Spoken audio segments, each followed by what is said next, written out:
Hey, everybody. Welcome back to another episode of the McCove Mindset Podcast. I am Kevin McCove, and today we're going to have another segment of collaboration socialites. Today's guest is none other than Mr. Still in the Bank himself, Tobias Welin. I'm getting really excited about all of the future releases coming because sitting down with Tobias was such a great experience getting to learn more about him and his musical journey. And I hope that you guys enjoy this conversation just as much as I enjoyed having it. So let's get to it. How was it for you? Like when you were about your son's age, what were you making decisions between? I made decisions between. I got offered a job. Um, this was in the late 80s, early 90s, and there was this store that was, with children toys, but they were expanding towards computers and synthesizers and stuff, and they wanted me to manage that store. And it was well paid, and it was really the dream, being among synthesizers all day. And then my dad said, maybe you should try some office work. The subtle hints. Subtle hints. Yeah. And hence still in the bank. Right. Yeah. How old were you then? I was 19, I think. And how long had you already been making music? Yeah, I've been making music from, I don't know, 11 or so. So, Been in tell me about bands. how you got started then. How'd you get started making music? It started with the Steinway piano at home, you know. You guys had a My Steinway at home? Yeah, Oh just my gosh. just what do you call it? Upright. Standing piano, not Yeah, not like upright. yeah, Yeah, yeah, but it's still there's a very significant difference. yeah, We get a lot of uprights, right? Like we had a Wurlitzer at my house. That is yeah, not yeah. the Wow. same. It's not the same as a Steinway. No, but it's today's cooler. But yeah, I love that Steinway, and I've spent so many hours on that one. But I think I'm a bit, dyslexic, and also I don't know what you call that in English, but when you're not good at reading notes. I can see going up and down, but I can't. You know, I'm not fluent in playing to sheet music. Do you think that, wait, So so are you dyslexic with letters? yeah, I'm actually not dyslexic, but I'm a very slow reader. I read at a third of the pace than the normal people do. Okay. And it was like a really similar kind of thing when it came to music too. Gotcha. Exactly. Could this be C? Yes, C. But so I was about to quit that, but then my piano teacher said, "Oh no, you cannot do that because you really love music and you need to do this. So what do you like? What kind of music do you like?" And at that time I was, you know, Elton John, Billy Joel, and that Beatles were in the vinyl at home. They were spinning all day long or 24/7 almost. So I told her, and she said, "Oh, Elton John, I love him. Let's play him together then."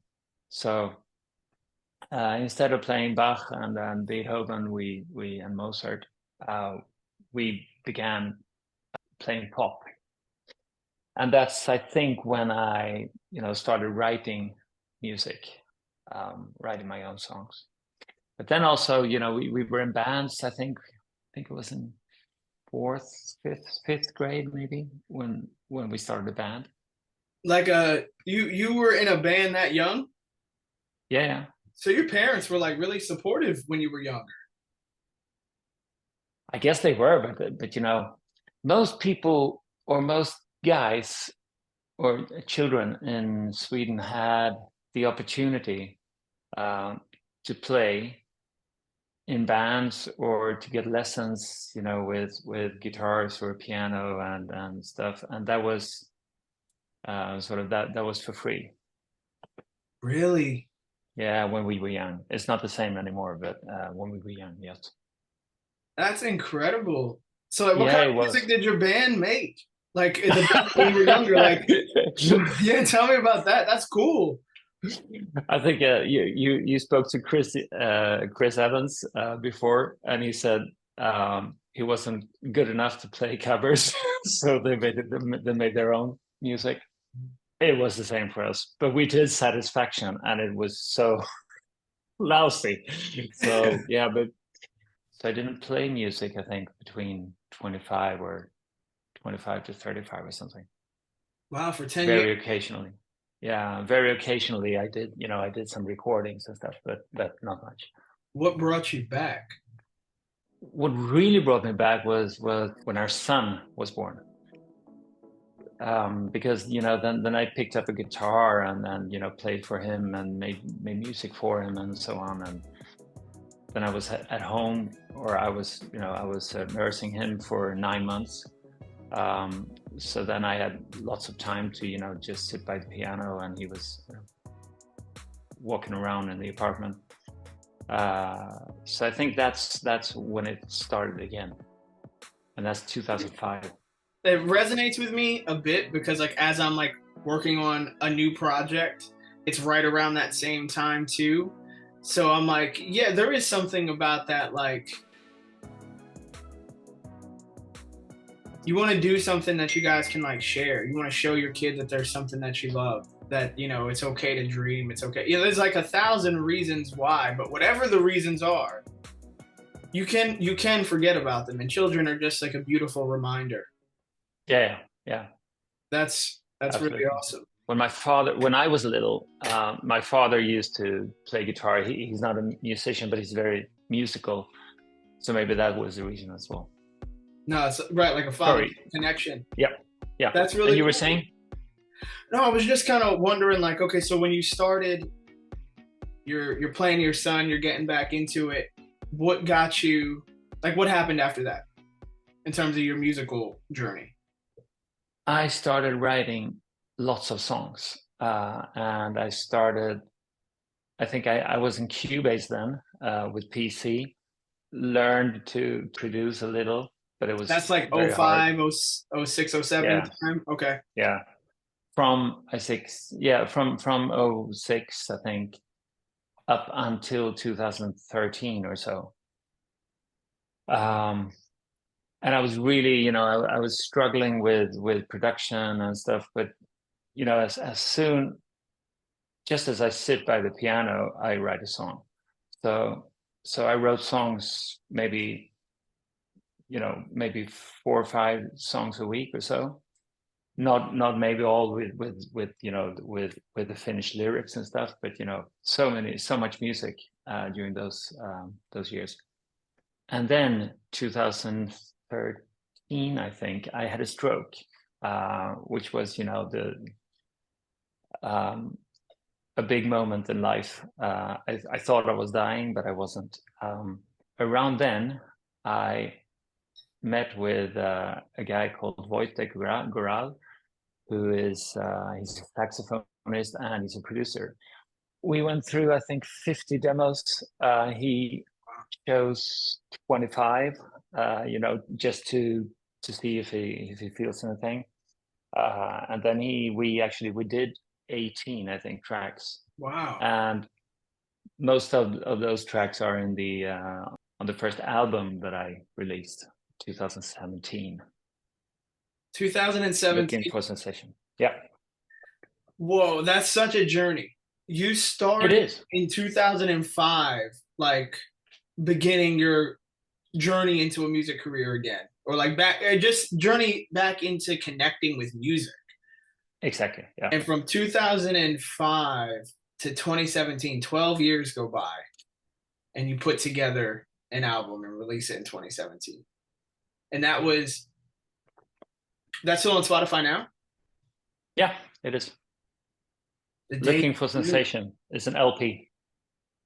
And so what was that process like for you? Like what were you feeling when you were releasing it? Like when you're like, hey, I'm gonna put out an album, I'm gonna release it. What was the goal? What were you trying to do? For those songs, or for that record, I wanted to sort of go back to the roots where I learned to love music, which was, let's say the Elton John era, the 70s, early 80s, and that, to me, sort of a sound that never goes out of style. The artist name, Still in the Bank, is actually, I thought I was sort of chained to the bank, but I realized I wasn't. I'd chosen to be a well-paid banker rather than maybe not a paid musician. Yeah. So, and that is a choice. So I am still in the bank, and I will still be in the bank because this is sort of my hobby, which of course, if I could earn money for that, that would be lovely, but it's not my goal. I appreciate that. It's hard to get to that place because it is a journey to get to that place. And that's obvious in the time that it took you to even to put the music out and release it and, like really be in that place. It's a beautiful place to be in, to like know who you are and where you stand and what you want and why you're doing what you're doing. Yeah. Exactly. Did you write that whole project, like all 50 songs? You write all of that by yourself? Yeah, some of them I wrote with my old friend. I think we met when we were 7 or so, 7 or 8, and we were together in music for up until maybe age of 30 or so, 25, but mostly myself. Right. But then there was such a difference, working with Wojtek, because Wojtek had so many other musical ideas than I had, because I sort of only had, the piano. So he developed the music so much. And what happens next? I continued on my own. I did a couple of singles with another guy, mixing and producing with another guy, but still totally alone. I think it started with Fredrik Timander, who is he's a Swedish songwriter, producer, and he owns the Palma Music Academy and Palma Music Studios. So he's been writing for very, very many international artists. And then started the Palma Music Academy, just doing Zoom courses on songwriting, on producing light, vocal recording, producing medium, and I think advanced as well. So I did all those courses with him. It was such a joy, and I realized that maybe it's only Wojtek who has said, you can really write music. These are good songs. And then I got that from Fredrik as well, and from the community with Fredrik at Palma. So that was, I think that was quite important for me to continue. Validation. Yeah. But it still was, we were helping each other with critique and so on, in that community, but we weren't actually collaborating. And then TSA came along, the Songwriting Academy, which I joined, the 555, which was 5 nights for $5, I think. And then I did another course, I think, for 5 full days. And then I actually did a full year in that academy, the Songwriting Academy. And that's where I met a lot of people. And also I met sort of your space, the collaboration social on Clubhouse, which I joined, I think, maybe the 3rd or 4th time on Clubhouse. So that's how I started. And that's how sort of collaboration started, which is such a fantastic thing. I mean, where did it start then? It started with me posting in the TSA. They had a platform where you could just send in a song or something. So I Mhm. just sent in an MP3 with me, singing gibberish to a piano track, and someone contacted me and said, "Wow, yeah, I want to write lyrics to this." All right, let's do that, and we did that.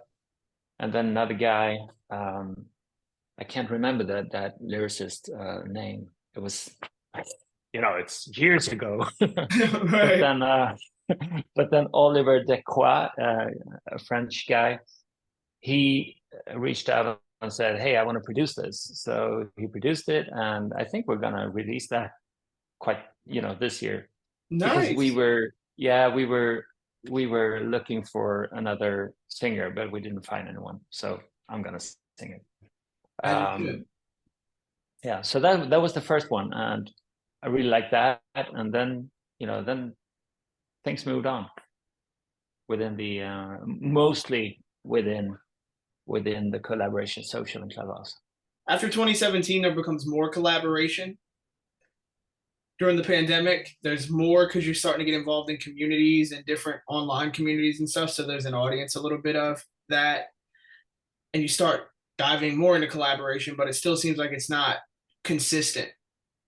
And I guess when you end up in this space, it starts to become a little more consistent. So, like, how has that affected how you write, what you write, how you feel about your music, and how close to it you are? The thing is that doing it monthly, at least monthly, I do it more than monthly, because often when the 2 weeks, we meet the first Friday of the week of the month, and then we write a song for 2 weeks and then present it. And then maybe you want to continue with the same team, or maybe with another team. So I often do that, and I often have parallel projects going on. But the more you do it, the easier it is to do it. And I think how it's affected is, as I said, I tend to go to that sort of comfort zone where I can write a Billy Joel or an Elton John song any day. Maybe not as good as them, but in the style of them. So that's what I very, very easily do. But being with others who have other goals and want to do something else, you need to challenge yourself, and you need to sort of broaden your mind. And I see that. I see how, like, because you've been involved in enough. How many collaborations have you done? A lot. countless, I don't know. You've done a lot. You've done at least like a year's worth. You've done at least 12 for sure. Yeah, more than that. So yeah, at least 2 years, I think. That's incredible. Like that's a large body of music, and a large body of music that it definitely is going to be diverse. Yeah. And you release the music with Chris on his EP. And you worked on that project. I mean, what is that? How is releasing music in this been? We just this is the second. We did one with Cara as well. So this is your second collaboration social release. Yeah, it's the second one. Yeah. So that was Anders from Sweden, and Cara, Cara, Michelle. I'm really not a salesperson. I don't like posting things on socials and selling the stuff that I do. I love writing music. I love making music. And when there are more of you, or when you're more than one, firstly, it's easier for me to promote Cara or Zara or Chris than to promote myself.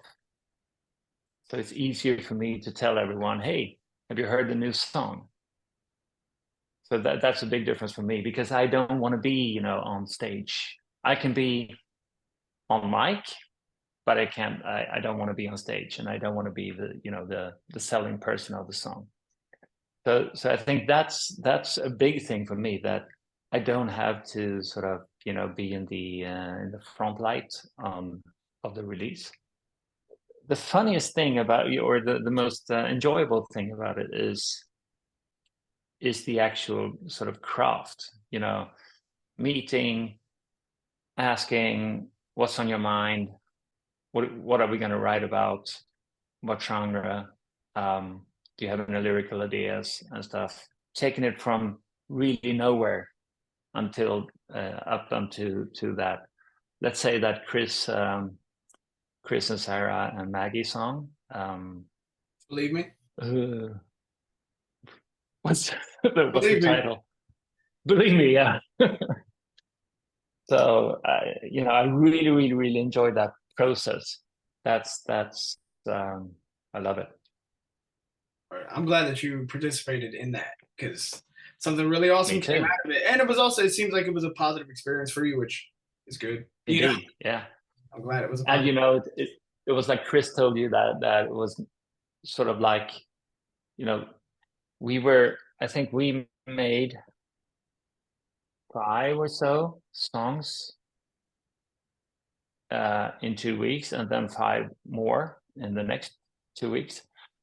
So I think Sarah is gonna maybe do one of the other songs as well. Awesome. That's that. Yeah. That's like a lot of utility out of that, which was kind of what we talked about, right? It's like how much you can get out of it. So I'm glad that worked. And it also seems too that like it's, I mean, do you think it's a challenge to like put out a bunch of music, to create a bunch of music? Like what challenges have you had to deal with in like your music creation? I think maybe both sort of self-esteem, I guess, or how good is this? And I do struggle with production and mixing. But then again, when the man on the street listens to it, they don't know the difference. So they say, yeah, good song.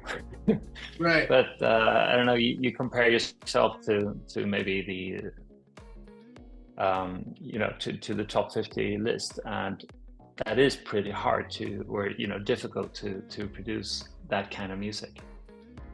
So that's what you compare yourself to. But I think that's most of the struggle, to feel that your work is finished.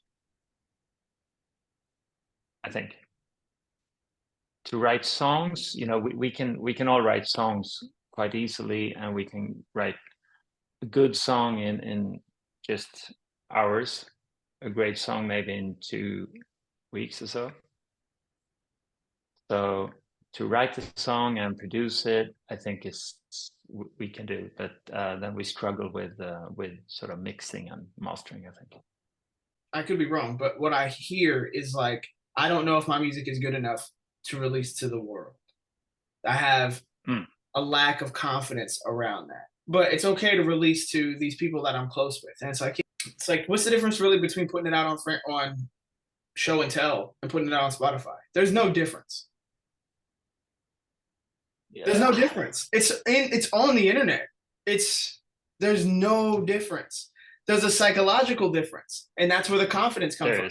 That's the psychological difference between, I can promote the hell out of this song that I still worked on, that has my name on it, but because my name's not the biggest name or the first name, I can share the hell out of it. But if it were my name there, if there was just a different combination of etchings in the front, I could do it. Like that's you're right. When you say that that's a block, I'm like, no, that's a real challenge. And you're not the only one going through it. That's a challenge for a lot of people in our community. Though every month we put music out on the internet. Grateful for people like you to be in the space and in the community where even when you're not in the place personally to press share for yourself, that you at least care enough about the people in your community to press share for them. And at the end of the day, it's like, that's what we all need. If we can't do it for ourselves, then it's like that's fine. There are plenty of things in the world that people can't do for themselves, and they have systems in place or people around them to help them do the thing. That's what we all talk about. I need a team. That's what every artist says, right? That's what every songwriter says, like, oh, I need a team. And it's like, yeah, this is how you make one. This is what it looks like. You need people to share your music, and you don't have fans, but so you need a team. Yeah. I'm glad totally. that you are on the team, Tobias. Speaking of, not only am I glad that you're on the team, but I also wanted to say thank you. I wanted to say thank you because when I was speaking with James Spalding the other day, he let me know that before he released the Atypical song, that you hit him and were like, you know, maybe we should touch up those vocals, and you kind of did some vocal editing for him. Sure. That kind of a thing. Bro, thank you. Seriously, thank you. That's like giving back to the space, giving to the community. It's kind. Yeah, any time. And he's been so helpful, and you have been so helpful with everything. So it's really just, it's a joy. Thank you for that.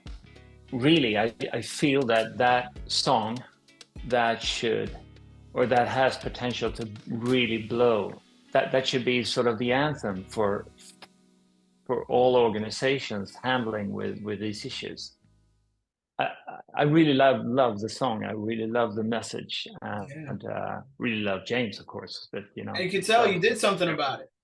Like that's so beautiful. You felt it and you did something about it. That's so authentic. It's so pure. Too. Like, is there anything else coming out soon that you got going on? Is there anything coming out? I've been working so long with a song that started as a Swedish song, and then an Australian guy called what was his name, Robert Lasky. He found this on SoundCloud, and it was Swedish, and he said, "Wow, this is so beautiful. I wanna do this in English." All right, and we tried, but we didn't really manage. And then Jackie Garrett, who is one of the collaboration social, he and I wrote the song. Yeah, and Zach has also helped. Actually, Zach reached out and said, sort of like what we did with James, but he said, your drums really need to be live. You need to have a live drummer, and he set it up with the Proclaimers drummers.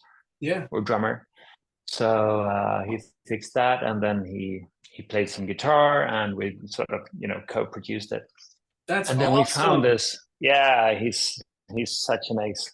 Do you guys have any of this story recorded? Like, no, we don't. Oh my God! No, we don't.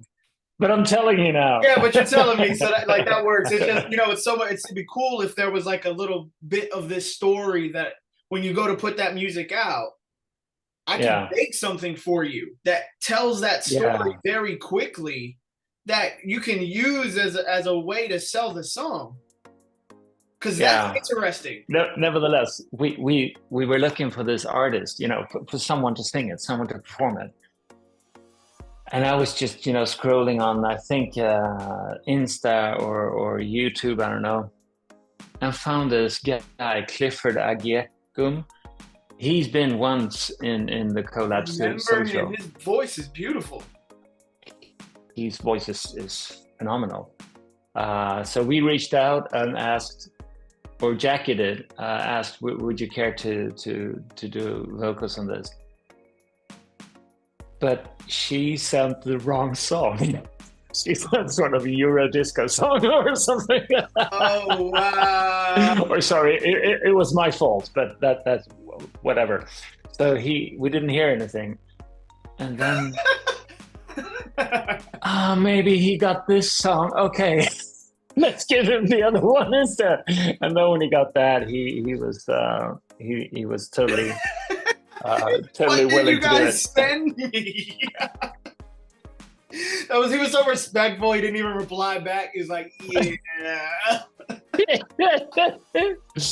Yeah. So that's coming out. I hope before summer. I'm gonna do, some sort of, piano songs, just to put it out there. Well, I want you to put those out there, and I would love to listen to them. Well, Tobias, I'm looking forward to the releases. Congratulations on this release, and thank you. Thank you for sitting down to have this conversation. Thank you for all of the other stuff that you have been doing in the community and participating and helping, and just like really kind of even having like veteran leadership, you know, when you're in collaboration and stuff. When new people come in, I'm kind of like, all right, throw Tobias in with somebody, throw Zach in with somebody, you know, just like people who've been around for a while. So it's like, okay, cool, they'll have a good experience. And yeah, no, I appreciate it. Thank you very much, Kevin. And really, we all appreciate all your work putting in this thing that we do. Thank you. Love you, man. Yo, I love you back.